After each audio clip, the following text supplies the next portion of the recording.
It's my feel-good breakfast show. Welcome back to your Feel Good Breakfast Show. June is Youth Month in South Africa, a time to honor the courage and also the contributions of young people, both past and present.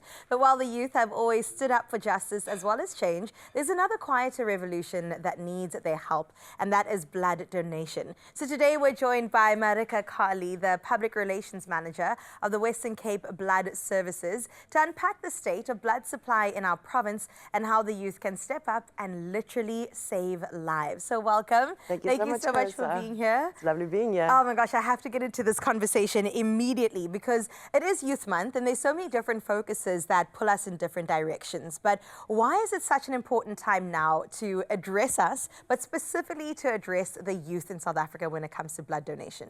So like you say, it's a perfect time, Yeah. and we are really focusing and honing in on our youth donors.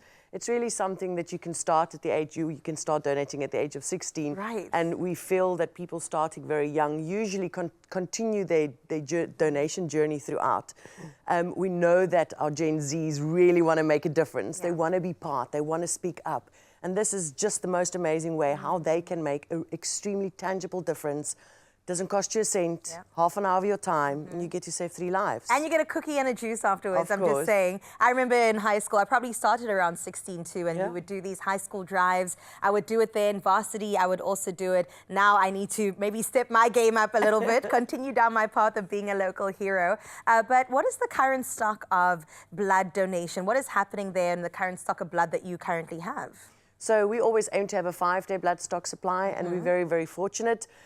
For this cold and the winter, we are Right. actually doing okay. But the only reason why we are doing okay is that people are continuously stepping up. So if people stop donating because they think we are okay, then we are not going to be okay. Yes. So winter is really a season and a time where we experience a lot of pressure. People have colds, flus, they can't donate.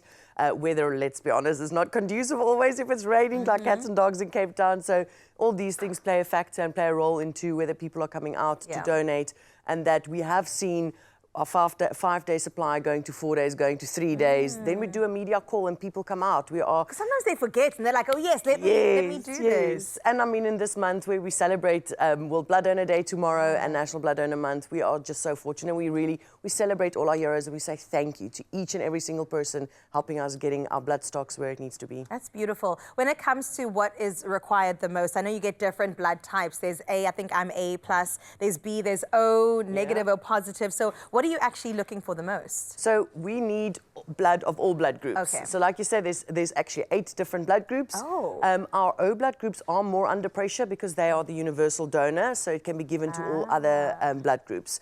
So O positive and O negative, when you do get more SMSs or calls from us, there's a big need for it. But we always say the blood group that's most in demand is the one we have the least of. And there we go. Yeah. I gotta ask you though, we often hear 1 unit of blood can save 3 lives, which is such a crazy statistic. So how does the blood get used in hospitals? What happens? So basically blood gets separated into its key components, which is red blood cells, plasma and platelets. And then each of those components is used for the patient in need. Unless a patient requires, or they've lost lots of blood, they will get a full unit of blood. Otherwise, red blood cells specifically treat anemia, bleeding. We use it in surgeries. Plasma has got amazing antibodies in there, so people with immunodeficiency disorders, they get a lot of plasma. And then our platelets, our cancer patients, people suffering from cancer, going through treatment, chemotherapy, they could require platelets. So yeah, each component absolutely vital and life-saving. I love that. Okay, well, let's bring it back to the youth right now. If they think I'm not qualified enough to do this, you said 16 obviously is the starting age. What else do they need to know to equip themselves before donating blood? So basically you need to be between the ages of 16 and 75. You need to weigh 50 kilograms or more. You need to be healthy on the day, live a safe sexual lifestyle, and then we also say please eat and drink something before the time. It's very important to take or increase your fluids before and after donation, and that's as easy as that. Wow. What if you're afraid of needles, Marika? Can What you do please say? tell us, and we will journey with you. That's really... They'll hold your hand. Absolutely. We'll hold your hand. We will cover your arm if you don't want to see the needle. We will really try and make that journey as amazing as possible for you. I love that. And I can attest to that. They are so helpful on the ground, making sure that the cookie's waiting for you, but someone's holding your hand throughout. And I think about the idea of, you know, Ubuntu in South Africa. We are literally because of one another, and you can definitely help save so many lives. Like I said, 1 unit saving 3 lives could make such a difference. So make sure that you donate blood today. And yes, that's a call to our youth too. Thank you so much, Marika. Thank you.